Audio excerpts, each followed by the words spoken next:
we're going to be spending, like I made mention, we're going to be spending the next hour here on a little bit of PowerShell being used in the hacking world. And I thought I better at least let you know who you're dealing with here. My name is Dwayne Anderson, one of the security consultant and instructors with Mile 2. Look, I'm supposed to be an expert, but I always struggle to say that because there's always somebody better than me. You don't have to go that far. I have been in the industry for quite a while, and I do travel the globe.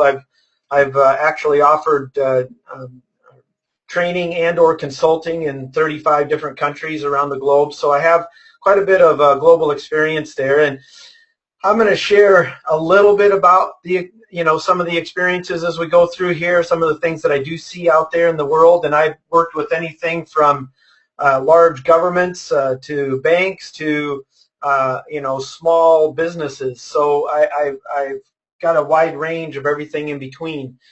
Some are really, really good and fun, and others aren't so much good and fun. It just kind of depends upon. All right, so I do spend a lot of my time in virtualization and cloud. Now, why does that matter? Well, it doesn't matter a whole lot other than the fact that I just wanted you guys to know that a fair bit of my experience is going to be off of virtual machines, good, bad, or otherwise. So we're all good there. Okay. So what are we covering, and why does it matter? So first of all, we're going to take a few minutes and talk about what PowerShell is, and I mean just a few minutes. I am not going to bore you to death with a 2-hour discussion on what PowerShell is and what it can do for you. That's not what we're here to do. We're going to get you into the meat of it here fairly quickly. We're also going to talk about why we care. Why is this a big deal today, and what's actually happening out there in the industry from a not so good point and from a good point. I will tell you guys that I am a big believer in utilizing PowerShell in companies, especially when it comes to proper auditing. Talk about an easy way for continuous auditing to take effect. And I'll probably talk about that here towards the end when we talk about discuss a little bit of prevention here. We're going to make sure that you guys know what you need to do to make it work and how to go about utilizing it. And then we're going to walk through the different parts of pen testing and what we can actually do here, and what so what we can do here and what we can't do here. There's good and bad with this, and we'll walk through some of that. I'll show you how we've utilized it, how others have utilized it, and it does go way beyond. The intent of this webinar is to get you guys started. So we're not going to be going into scripts that are 175,000 lines long, which they could be, but it's not likely. We're going to be going through some of the basics so that you understand what we're doing and why we're doing it, and that'll get you a really, really good start. And we're going to finish up talking about prevention, which is awesome, some of the things that have been added into the latest version of this. All right, so what is PowerShell?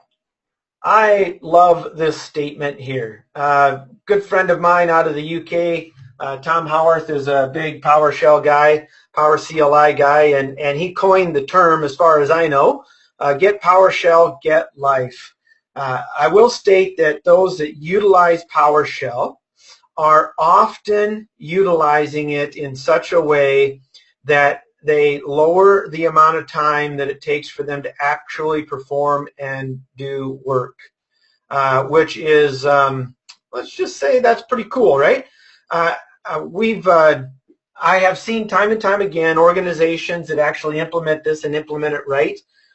You can have time to go golfing, you can have time to go fishing, well, whatever your hobby is, rather than spending 24/7 at the shop. Although you could also just fill your time with other things as well, right? So let's not go there. So get PowerShell, get life. It is a very common tool today and becoming even more common. And it's simply a task automation and configuration management framework. That's it. It's going to automate tasks and automate configuration.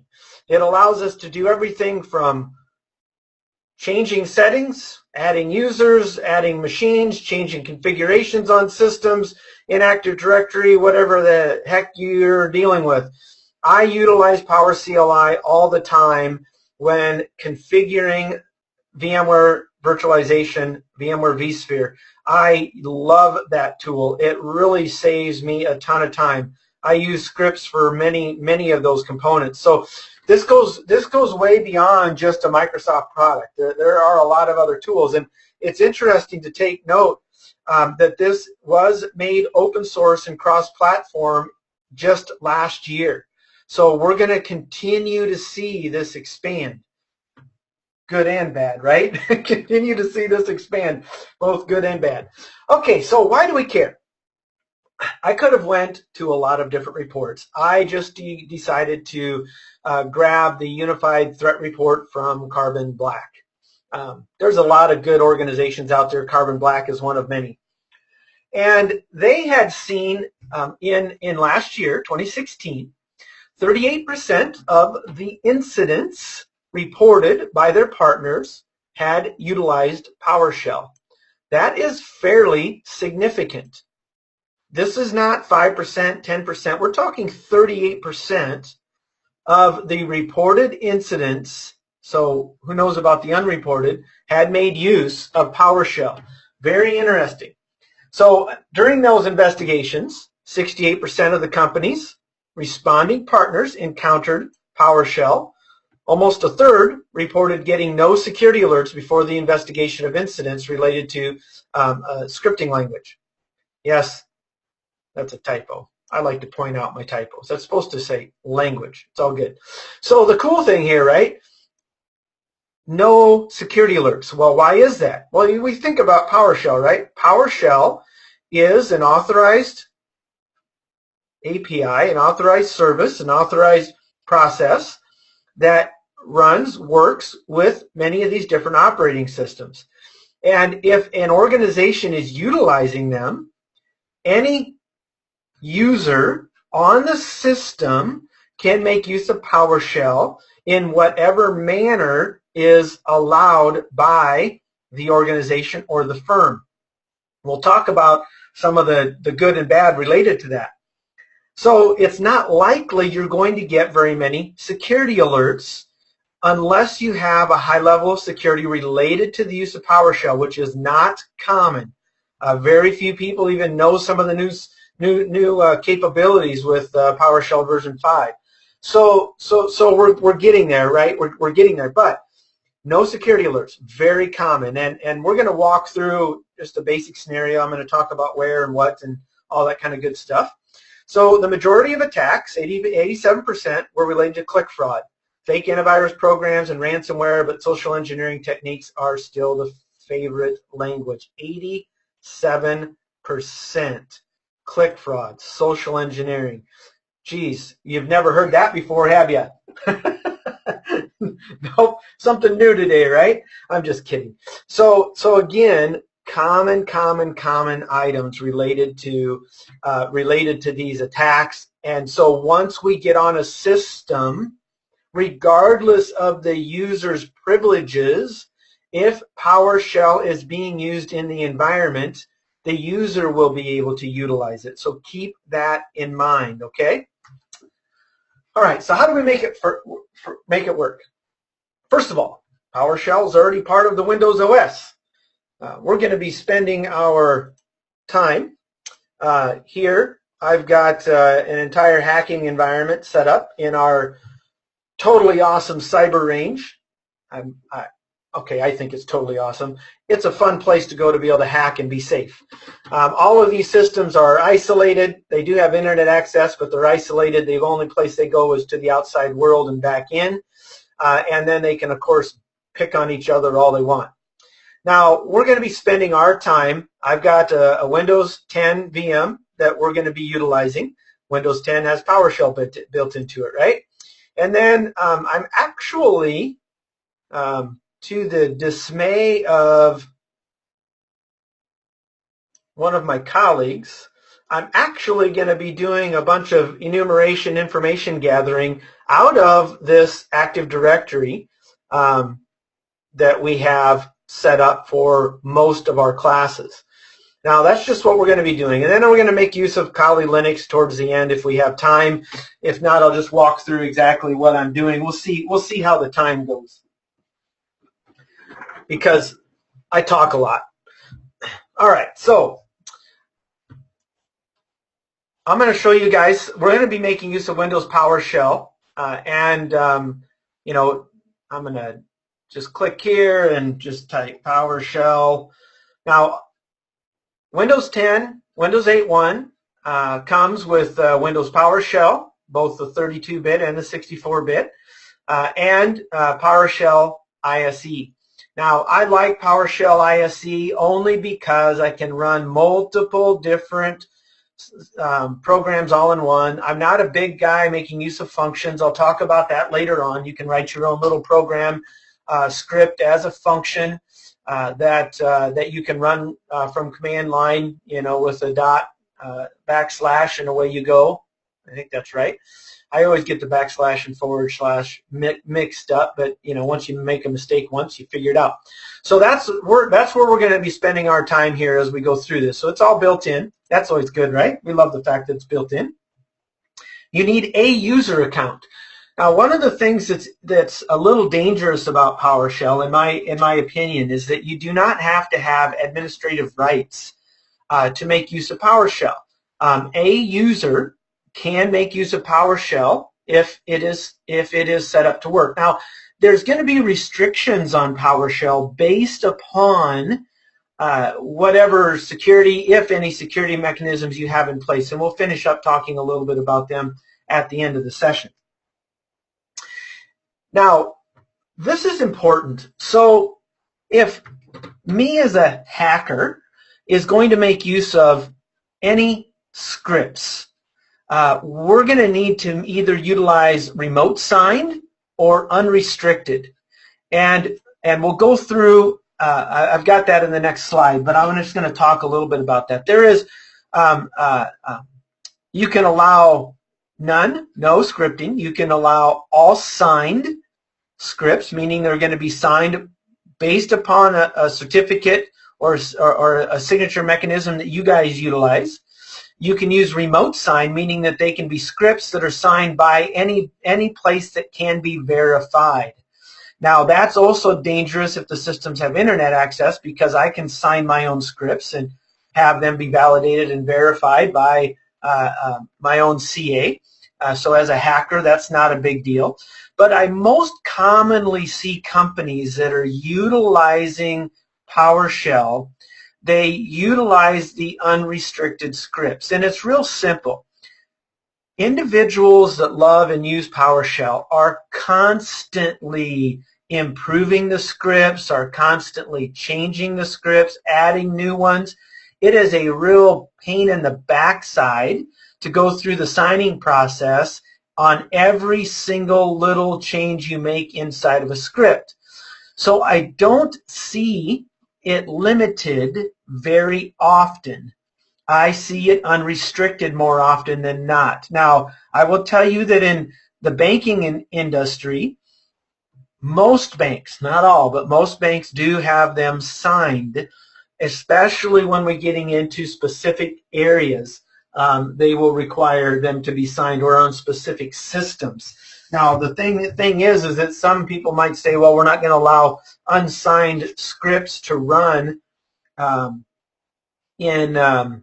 unrestricted scripts to run against particular systems. So we're going to reduce that. And that is a benefit. That will help some, but that is not the common. That is not the norm because of the difficulty or the time it takes. It's not that it's really hard. It just takes time to go through that signature process. Now, an administrator does have to set that up. You have to have administrative rights in order to set it up for a remote signed or unrestricted. And that's normally done. We, as a hacker, we wouldn't have to worry about that anyways. That's already done and set up and part of the entire process or system. So it's all good. They would also need to add the remote server administration tools. Now, That is only true if we want to make use of some of the items that I am going to demonstrate today. There are pre-built modules already installed, but many of them take administrative rights to run. What I am demoing for you guys today does not take administrative rights in order to get the information. We're actually going to be querying an Active Directory for a ton of different information to see what we can find within the environment. So you do have to add the remote server administration tools, which is quick and easy to download, and there's a quick link for you to go and grab that. And like I said, we are recording this, so we will make this available for you guys after and sometime later this week after we get everything set. So how do you use it? It's built into Windows, so I think it's fairly easy. You'll first be, so we're talking about us setting up a demo environment. If you're already hacking into some places, that's a different story. Okay, maybe I shouldn't use hacking, right? Because that would be illegal. Everything that we're doing today, you do have to have authorized rights to do so. Some of the first components are fine because it would be, if you're an admin, you're not doing anything illegal in these first components that we're going to walk through. Now, when we start putting a reverse shell on or something of that nature, well, that's a different story. So you log in as an admin, or you fire up PowerShell with administrative rights, and then you just simply type set execution policy unrestricted. Now, I've already done that. Not going to go through that again, but that's all you need to do. And that is fairly easy, simple, and, well, common, all right? Fairly common. Then we download and install the RSAT. And it's a simple download. You double click on it, installs. Now we're ready to go and we can move on. Now normally these items are installed on a bunch of different systems out here. Now I will also tell you that this scenario assumes one of two things. You have either social engineered your way onto a box already, and we'll walk through some of those components later on, or you have or you are an employee with general user rights on the inside, and you've got a grudge, so you're wanting to do some damage to the company, or maybe you're a salesman and you want access to certain data that you can't get access to before you leave, or maybe you were a victim of a client-side attack utilizing clickjacking of some type, right? So there's a lot of different options out there, but we are going to need, because you're not gonna run PowerShell from home to a system that you don't have access to. That's obviously not going to happen. So we're talking about inside of an organization first. You got to be inside the organization first. And then we need to understand some scripting variables, and we're going to go through some of them here in a moment. So we're going to walk through different parts of the pen testing here. So first of all, can we do information gathering? Well, yeah, but for what we're doing, it's an absolute waste of time. We don't need to mess with it, okay? We're just going to go right down to enumeration. We don't need to do scanning. We don't need to reach out and touch the system, because as a general user, you have rights to query Active Directory. And you can query Active Directory for a ton of information. That is what is really cool. So we're going to be spending our time on enumeration. We're going to demo a simple attack that, as an insider, is actually pretty darn easy to do. And we'll discuss leaving a backdoor. If I get to demoing it, we will. Otherwise, I'll at least explain it. And we'll clear some event logs for the fun of it and all that kind of good stuff, right? So, are we having fun yet? So we're going to go through and do some enumeration. Now, first thing we have to understand is get statements. Get is just that. We are asking for information. We are querying something to gain a little bit of information. When it comes to Active Directory, any user can query the AD for said information. It's not quite the same when we're dealing with other systems that we may or may not have access to remotely. If we don't have rights to be on the box, we won't be able to query said box. And there's a few other things. For example, I cannot get event logs as a general user. I would have to be admin. Okay?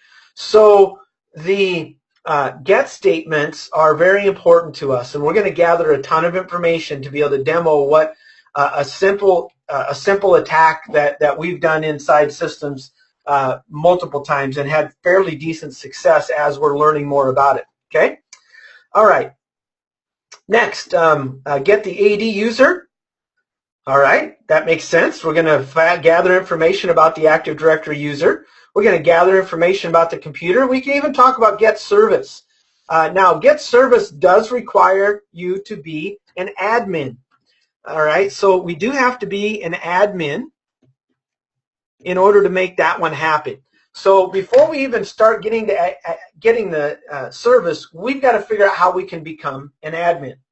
All right, so what I want to do here is roll you guys through a few different options as we are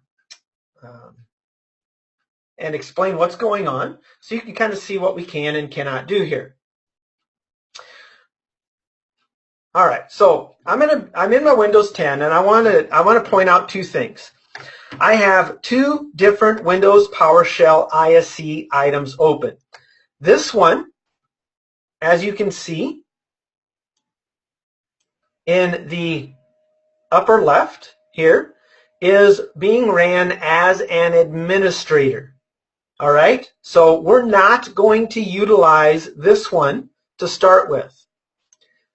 Okay, I am going to utilize a general user, and you know it's a general user because it does not say administrator in front of it. Okay, now a general user, as I made mention, you can see down at the bottom I'm logged in as student 100. Woohoo! So I'm the 100th most important person in the company today, which is sad because there's only 10 of us. Come on, that was funny. I'm just messing around. It wasn't that funny. All right, so what we're going to do here is I got some different scenarios that I've laid out, and yes, I did just make it easy on myself by making it so I can copy and paste here, and I could just run the whole thing. This is a scripting tool, so I could just run all of these. I could comment some of them out and do what I needed to. We're going to start with getting user details, and that's what my plan is to kind of dig through this. So the first thing I want you to understand is we're running as a student 100, and I'm going to simply utilize the get AD user command. And the dash filter, I could filter by a lot of things, and I'll demo some of that. But we're going to get all of the details for every, well, not all the details, that's not true. We're going to actually get all users, and it'll return just a few details back here. So I'm going to press enter here, and I'm going to let it finish, and then we'll go take a look at what I've done here. So this bottom one, let's just look at this. So we can see the distinguished name for an account that's not mine, right? We can see that this is enabled. That's cool. The given name, service account, well, SRVACCT, right? Short for service account. Name, the object class, it is a user, okay? User. Now, scroll up here. I probably should just, I think I'll wait and do the another command another way because it'll take me too long to find what I want. We got our object, we got our SAM account name, our SID, and don't have a surname there, and user principal name. All right, cool. That's pretty normal stuff. I think you could have guessed most of that just being part of the organization, right? That sounds pretty normal. Well, let's take a look at more of the properties. Okay. All right, so we're going to look at all of the properties here for student 25, and then we're going to see if we can take a look at the same for the administrator account, okay? there is some good information in this, and there are a ton of properties here. This is not just a one-stop shop and a small, quick item here. All right, so here's student 25. So we have, if there's an expiration date on the account, when the account expires, you have to go look up those numbers because I can't tell you exactly what it means. I got to go look it up with Microsoft. It's all good. The account lockout time, there isn't one right now. Account not delegated. Okay, that's cool. Allow reversible password encryption. Now, this is an interesting one. And you'll see that we have one account that allows for reversible password encryption, but the user didn't set it up correctly, or the administrator. We'll discuss what's going on. This one's an interesting one because this actually lowers your level of encryption. This makes it easier for us to brute force, makes it easier for us to crack the encryption utilized because it is reversible.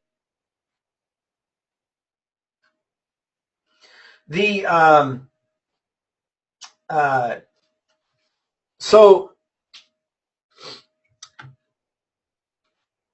we like to look for allow reversible password encryption just because it can make it easier. There's also a tool called RVDump that you can download and run that you can actually dump the reversible password encryption in clear text. It's an interesting tool. It's not. I'm not going to tell you it's the easiest thing to work, but it is kind of interesting. All right. So, what else do I want to talk about here? There's a couple of other items. If you have a bad password, bad login count, it will record those here. Notice here that the user cannot change the password. Well, that's good news for us, right? We don't have to worry about that happening in the future. That's I always like looking for those things. What else might be interesting in here? Display name, all good. Does not require pre-authorization. Well, that's bad. They do require pre-authorization. That'd be kind of nice to know if there was an account that did not require pre-authorization. There's a couple of other items I was going to point out here if I get down to them. Whether or not they're locked out. Oh, that's good. They're not locked out. Last log off, bad password attempt. Last bad password attempt, at least it records those things. It's kind of interesting. MNS log on account. Not a big deal there. Let's see, what else did I want to talk about? I know there was something else that I wanted to point out. And it might come to me as I look down through here. Password's not expired, that's good. Last set, never expires is true. Password not required, I always like to look for those. In this case, that is false. I'd like that to be true, but that's not the case. All right, so let me see. Is there anything else here that I want? Just kind of looking down through these, you can see there's a lot of information here. Whether or not it's trusted for delegation, trusted to auth for delegation, so not happening there. All right, I guess we're going to be good enough. So there's a lot of information here. So what I'm going to do now is we're going to roll through. Let's just do a quick up arrow here. And let's, instead of student 25, let's see if we can get that same information for administrator. All right, well, that's good to know.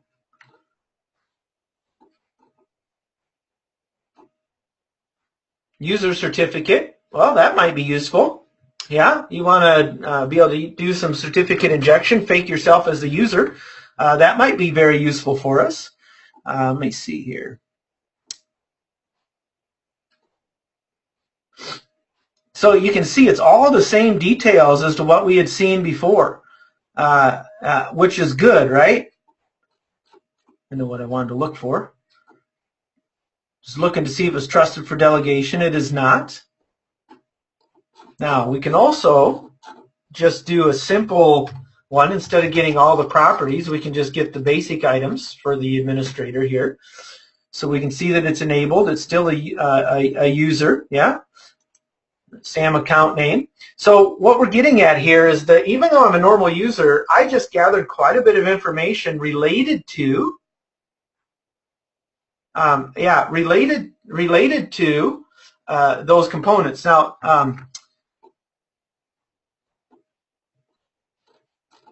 yeah, that's a good example as well. One of the individuals made mention, which is good, that with the member of, we can see how much power that user actually has, what different groups they're in. That's a good one to be looking at as well. I completely forgot about that, so I appreciate that. It's good stuff here, right? A lot of good information that we can gather from this. So let's go down through here and just talk about what's happening on these next items. So to get AD user, we can use this filter command, and we can filter for any of the properties that were listed in that long list to make our job easier. So we're going to take a look at and see if there's any users that have the password not required equal to true. Well, if there was one, that might be kind of nice, right? Oh, we got one. And of course, it's the guest account, and it is not enabled. So that's going to be a waste, right? But boy, that would have been awesome if we would have found someone that said password not required. We started thinking about different services that some companies have running, and the different service accounts. There are organizations that have service accounts that do not require a password due to the particular application that they have running. Usually they're a little older in nature, but it is the case and could possibly be the case. So we do want to look for that, and look how hard it was for me as a normal user to go find that particular system. And of course we don't know what they're a member of, what kind of power they have. Of course we can see that one here, but you start thinking through the enumeration process here. We've got a lot of items here. Now we can also do just the opposite here. We can actually look at a particular user and validate its property to take a good look at that particular user. So what happens is when you run this particular command, we're going to get all of the normal items that we gather when you do a standard get AD user, but we're also going to add the property password not required. So notice it did come back, distinguished name, given name, all that stuff, but it also included the password not required set to true. But sadly, like I said, this one is enabled to be false. Well, I made mention that, about this filtering. I made mention about the allow reversible password encryption. So let's go ahead and do a filter for that, shall we? I'm glad you guys are saying, yeah, Dwayne, let's do that. Let's test that. All right, so here you go. We just did a allow reversible password encryption, and there was one user, that service account, that has that actually set to true.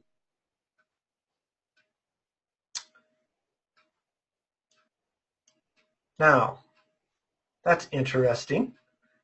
Usually, I just did a filter for it. Sorry, I did a filter for it. I was thinking about this bottom one here when it would actually pop that up. So that account must have the allow, because that's all we did is filter for it. So now I'm going to validate it utilizing this other one where we're actually searching for that particular property, and that's at the top, and that's set to true. So that's interesting, which means that this could be weaker authentication. Now, in order to verify or validate that, let's go see what the domain password policy is, and then I'll explain some of the various components here related to it.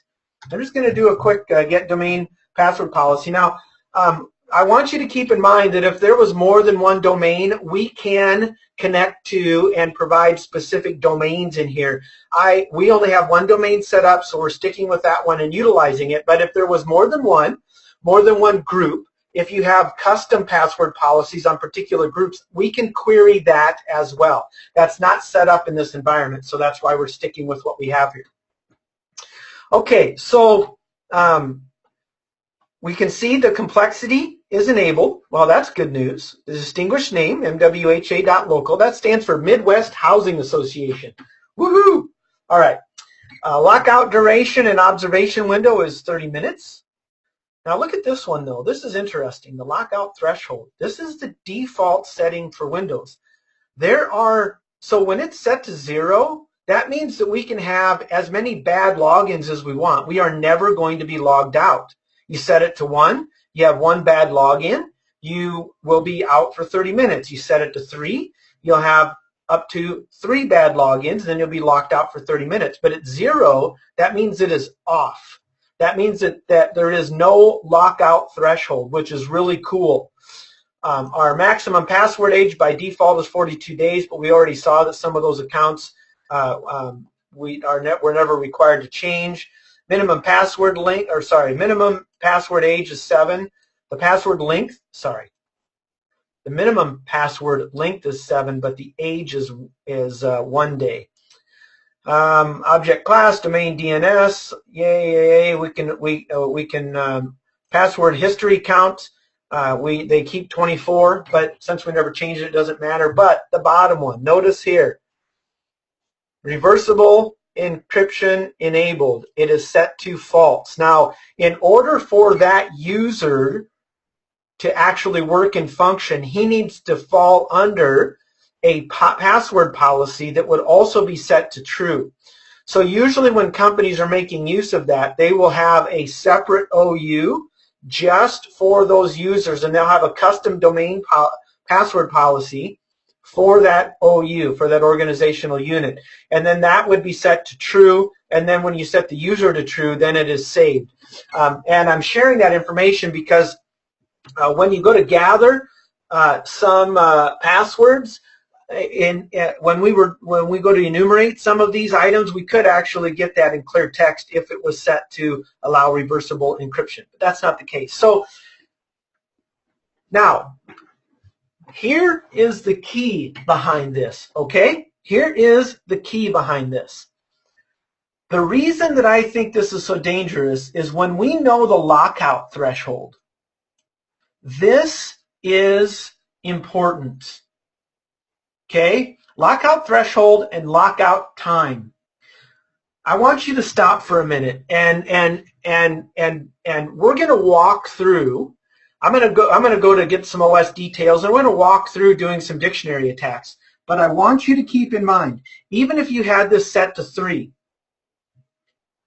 I am going to try 2 passwords, and I'm going to put a wait in my script, and I'm going to wait for 30 minutes. I'm going to try 2 more passwords. I'm going to wait for 30 minutes. I'm going to try 2 more. You see what I'm getting at? Regardless of what this is set at, we can run a script for a long time and try to guess the password. We know the password minimum password length, and if we have any idea about the organization and its people, the bigger the company, the more likely you're going to find some passwords. Right? Just use the top 100 passwords. You will find somebody utilizing them. I can almost guarantee it. We do every time. So it's just kind of an interesting thought process behind what is happening out there and what can be done. So we're just going to walk through some of that. All right. So we've talked about getting the user details. Let's go take a look at the operating system. Now, in the operating system, they have get AD computer. And yes, we are communicating with the AD because some of the items that we would want to do specifically to a system does require administrative rights. So we're not going to go there. So let's take a look at get AD computer with our filter asterisk, just like we had done before. So there's a ton of computers in here. We'll just look at this bottom one because it's easy. All right, so we got the distinguished name. It is enabled. The host name. It is a computer. Nothing special there. Let's go see what else we can find out. So let's take any of these systems. I don't know what system I want. Let's do VRA-1, shall we?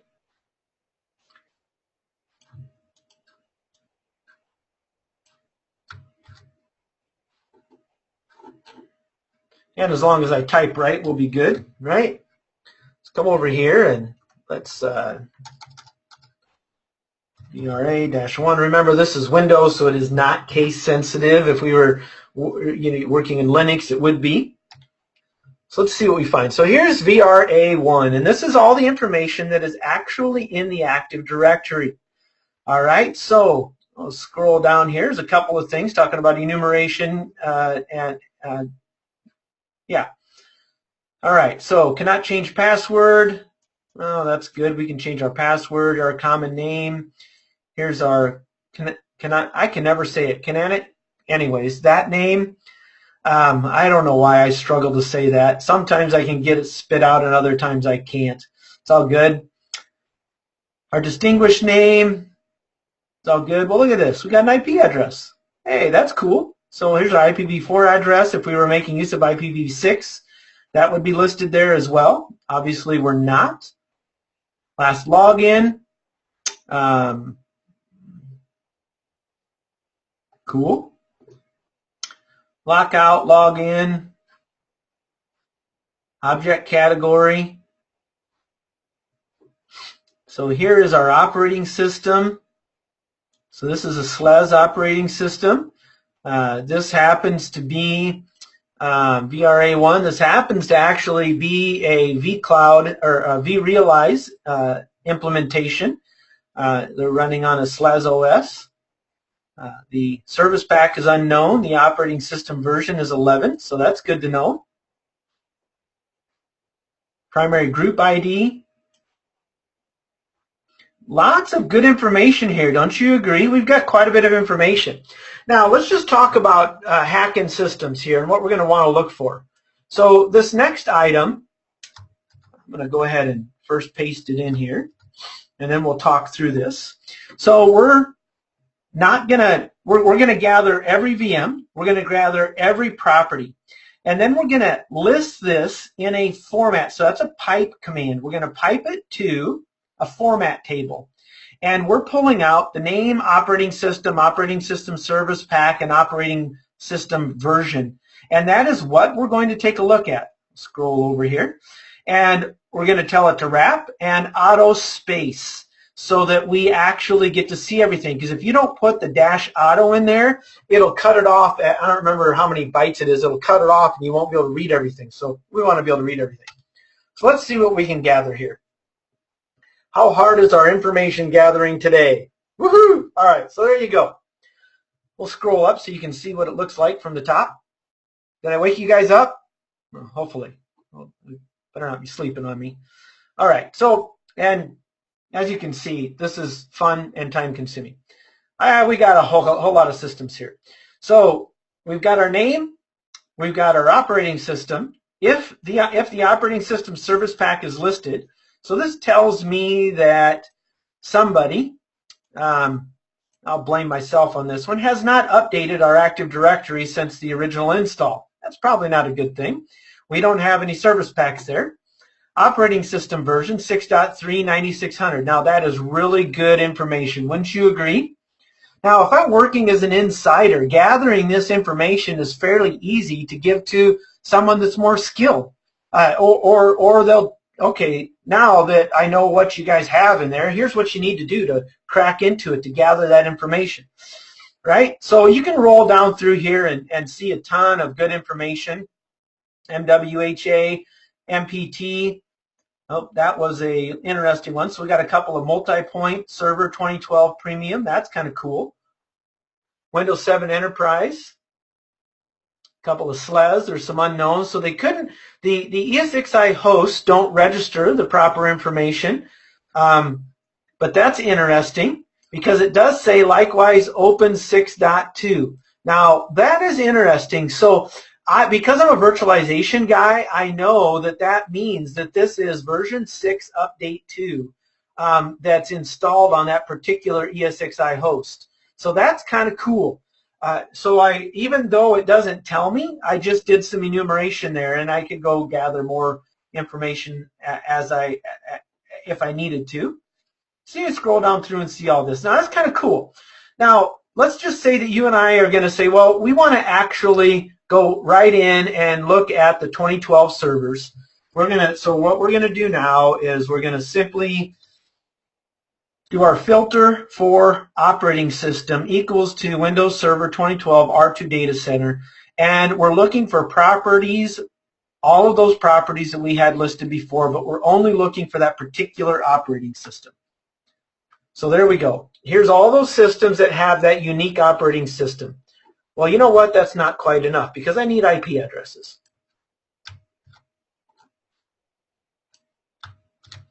So let's just run another command. Here we go. Now is all the VMs, boom, away you go. Now, we can easily pipe this out. You can easily pipe this out to a file, right? So we could pipe this out to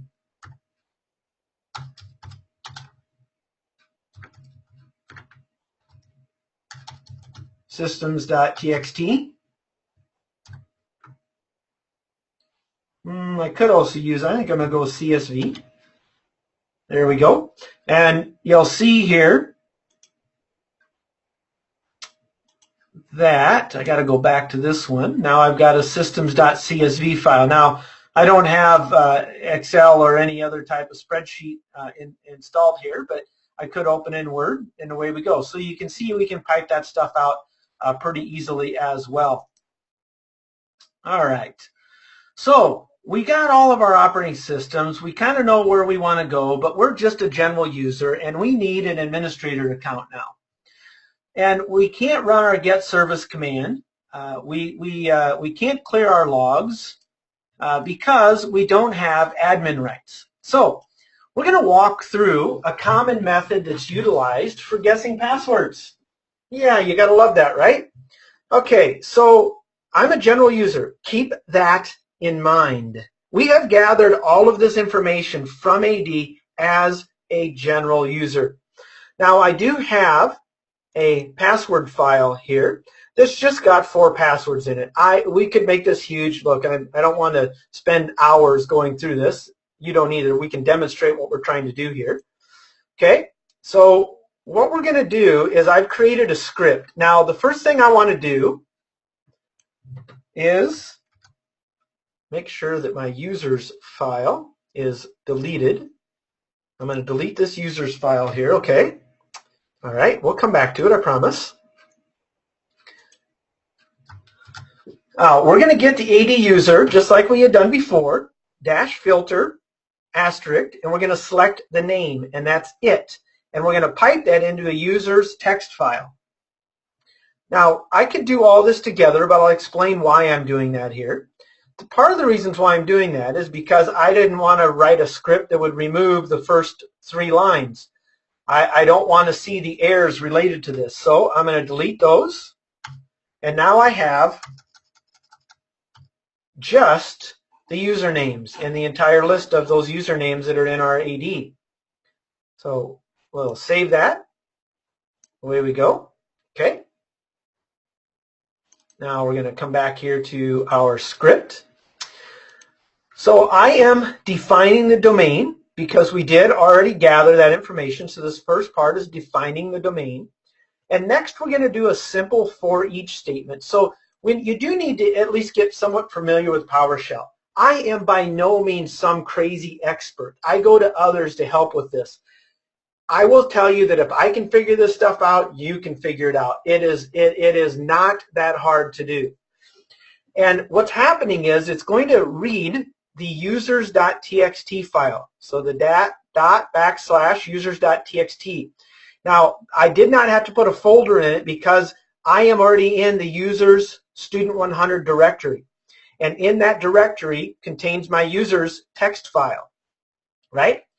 So we're going to look at that content. So it's going to look at every single item, and for every user, $user, in get contact, in that file, we are going to do the rest. So if there's 2 users, it's going to do this on 2 of them. If there's 100, it's going to do it on 100. If there are 2,544, it's going to perform it on 2,544.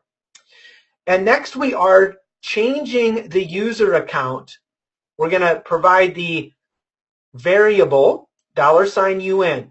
What we're doing is we're making sure there is no spaces in the username.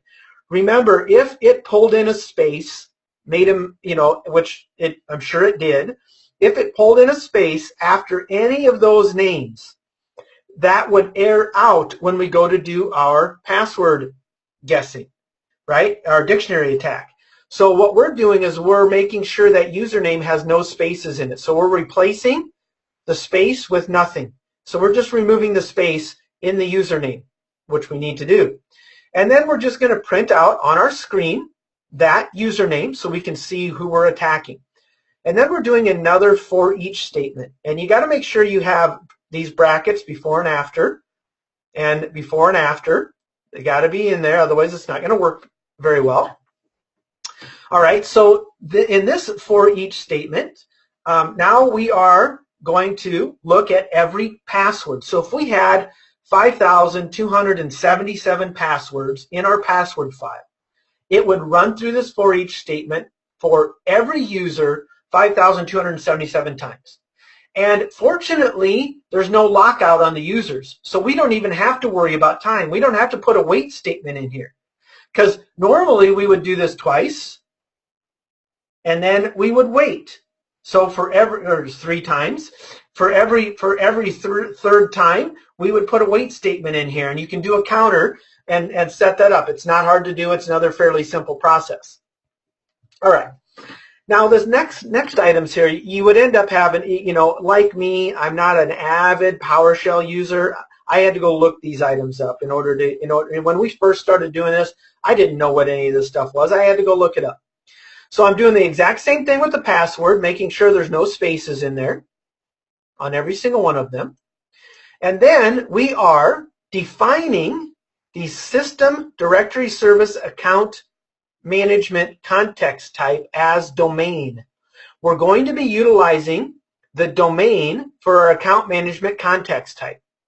And then we're creating a new object within our Active Directory under account management, and we're utilizing a principal context format.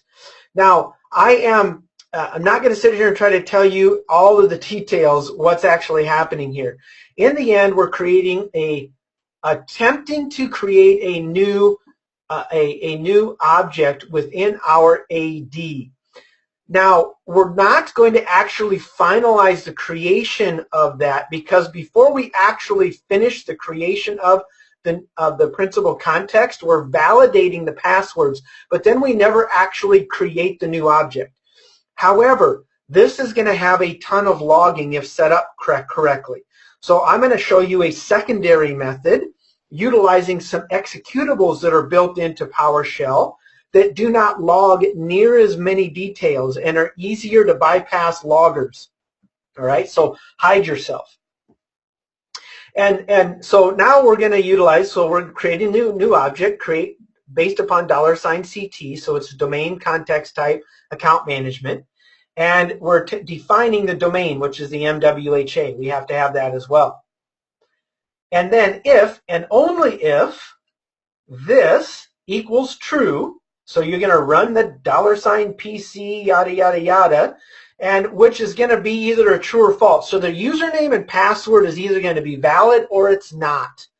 And what I've done is I've created a simple if statement. If it's true, tell me it's true. Otherwise, don't do anything. That's all that I'm doing here, all right? So you got all that, right? Let's see what happens. And of course, we know what we're doing because we have it in our account, but just to show you here. So, woohoo, we're testing every single account with all of the passwords in our password file, and only those accounts that have the password, that we have the correct password, does it respond. So now we know all of the different accounts and the user accounts and passwords. And one of the ones that's interesting is this one here, the administrator account. We now know the admin account. Woohoo! Yes, this is a it's a pen testing environment, so of course it's an easy password. All I'm getting at is that if you know your people well enough, you can build a good dictionary file. There's a lot of good dictionary files out there. When you run this in an environment, it is very likely you're going to find some account passwords. Not all. Of course, you're not going to find all. You'll find some. The larger the environment, the more passwords you'll find. It's really interesting how positive this can work. And I just did all of this as a normal user. Now, isn't that cool? Woohoo! Now, and if you're not logging or monitoring everything that's going on within PowerShell, monitoring for that, you're not going to even know this is happening. All right, now another script for guessing passwords is utilizing the DS query, a domain services query executable that is built into PowerShell, built into the operating system, comes with the RSAT commands. And this is a slightly different way of gathering the information from Active Directory.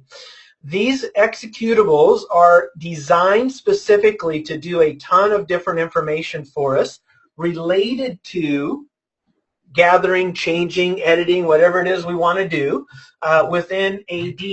Now, this was actually designed before the AD commands I just demonstrated. Administrators have been utilizing these for quite some time. Now, we can do the same thing here on this DS query, outputting it to user.txt. Now, I'm going to go and delete my user.txt file now. Well, that's users. What did I name this one?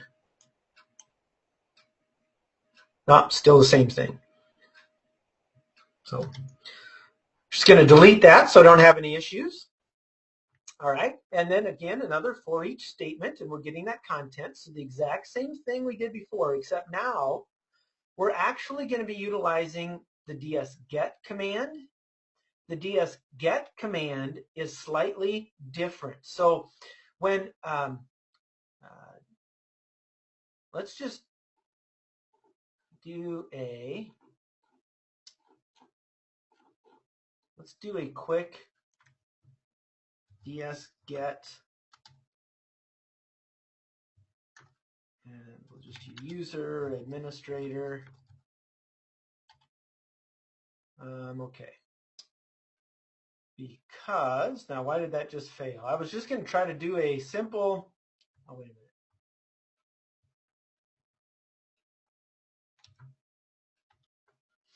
Still. Well, I don't have something quite right here. Don't you hate when that happens? Oh, I know. Need to tell it what I'm actually, did I type administrator right? Still don't have something right. Well, maybe I'll just run the command and make it show you. I went through all of this before and now my mind went blank on me. So typical components. That's the script run. Did all of this ahead of time, one item at a time, and of course I'm going to have issues. The DS query is querying for the users on the local domain. And then we're going to utilize the ds-get command for a specific user, gathering the SAM ID. I know what I'm doing. So DS query.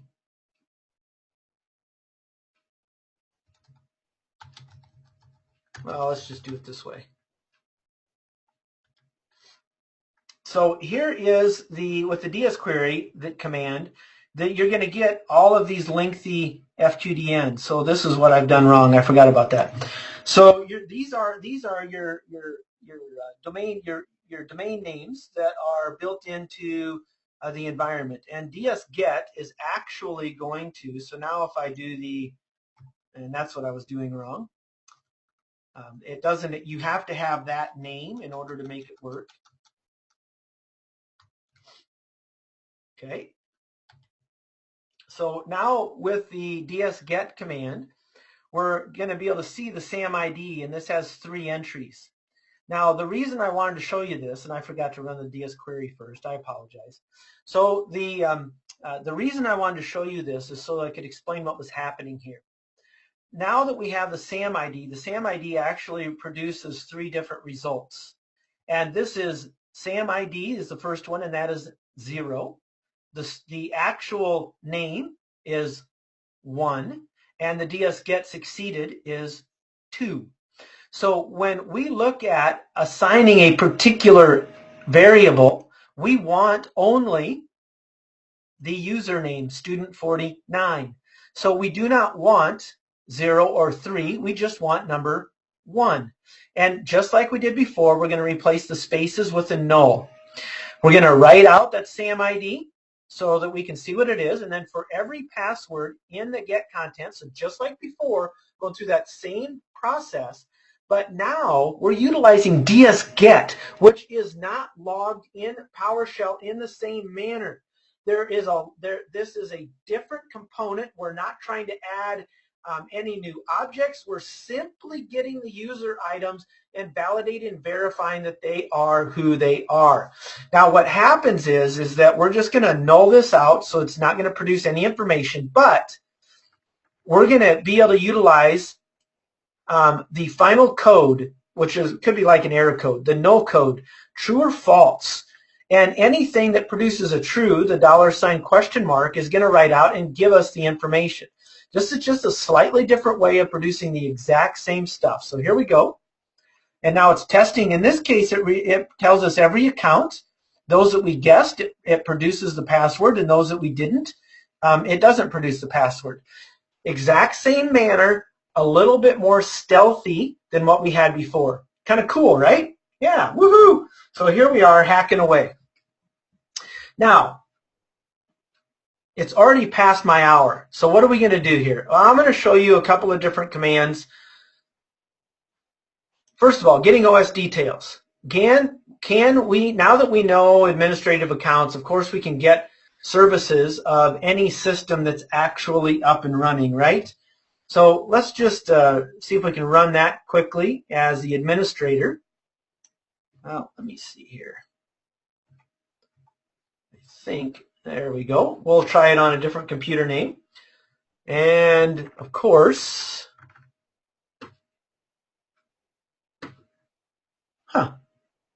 well, that's interesting. That computer might not. I just ran this. Not kidding. I just ran this a few hours ago to gather those services as administrators. So that's interesting that we don't have that information. Huh.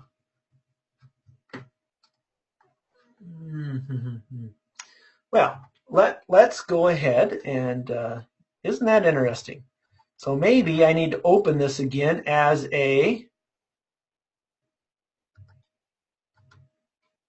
try to get the event log for that system. See, it's not allowing us to run it all of a sudden. So I am going to actually close this off, and we're going to open a new one as administrator. Something has changed there. Maybe my session timed out.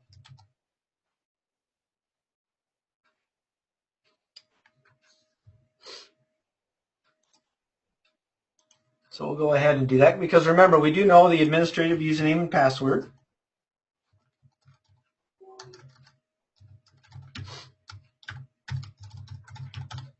Hopefully it was just a timeout session.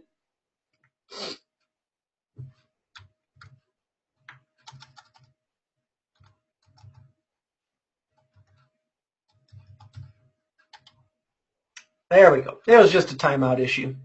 All right, so here we can see all of the services that are running on this particular system. I just wanted to show you that now that we have that, boom, we can get that information. We're querying directly that particular VM. And we can also, I'll come back over to my normal session here and go to the event logs. Let's go ahead and see about getting event logs. And this is on an RDP session, a multi-point server. We're just going to gather that information quickly.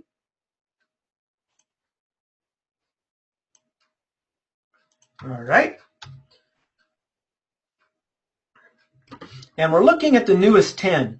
So here's the newest 10 security logs that have been in there in that particular time. So we take a look at at the time frame here, June 27th, 10:04, 10:04, 10:03.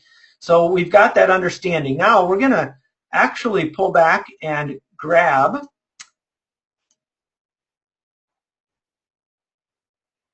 we're going to clear now these event logs and see what happens, shall we? Hiding our tracks. Gotta love that, right? All right, so it says that it finished because there was no errors. So let's see about getting those. Wow, look at that, 10:06 instead of 10:04. So you start seeing, okay, those quite interesting. Now we only have, and if an account was logged off, logged in. So we can see that things have changed a little bit here, and the only logs on there are the latest, newest logs related to what we had just performed here. So, and we could go back and mess around with that. All I'm saying is that this allows us to do it because we're administrators. We had to get to an administrative session. Now, I don't have time to show you everything here, but I do want to walk through setting up a persistent backdoor. So enumeration, not a problem. We're doing all kinds of fun getting usernames and passwords without getting caught. Now, leaving a backdoor, built into Kali is a little known set of tools called PowerSploit. And what PowerSploit allows us to do, now we do have to have access to a system. And here's what I want you guys to be thinking about. So when we find user accounts associated with particular systems that have RDP enabled on them, now we can RDP to that system.